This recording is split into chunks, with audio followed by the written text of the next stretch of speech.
One of the things I keep coming up against when I'm, trying to help manufacturing organizations is some of these workers that are, we call like the veteran salespeople. They're so used to, really relying on those relationships that they have on the floor with their clients. And they're so used to going in, with paper and sell sheets and having a hard time.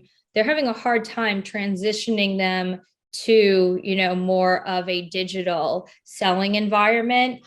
Are you seeing the same challenges, and how do you suggest organizations can help really with that change management, which seems to be one of the biggest problems, especially with salespeople in general, but especially with veteran salespeople? I'll happily take that one. So, and again, this goes back to the mentality of salespeople. Yeah, salespeople are coin operated. Yeah, it's all about where's the next coin coming from. So one thing I've seen work really well is actually linking the sales guys' commission, bonus, whatever you want to call it, linking it into the success of the people that they're mentoring.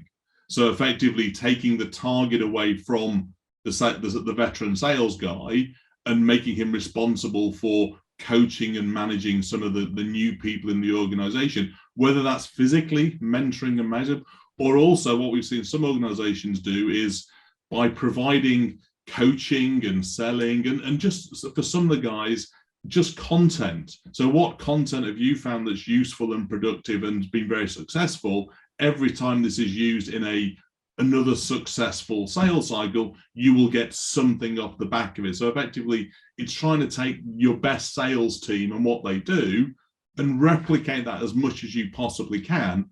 The only way you'll do that, sales guys are secretive people. I'm not giving you that piece of information because it's mine. It's my golden nugget. It's how I'm great. It's how I go to winner's circle every year, whatever it happens to be.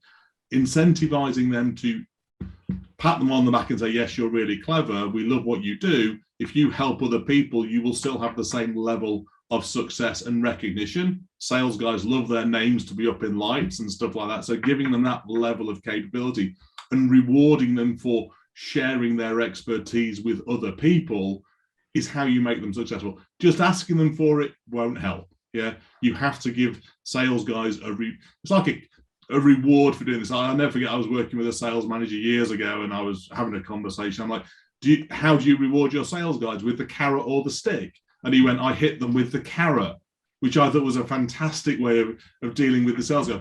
But you have to incentivize sales because that's just how they motivate them. And you do that by making their names in lights and giving them cash. Yeah, that's how you get the most out of those veterans, to bring those transient people up through the organization, to make them as successful as your veteran sales team.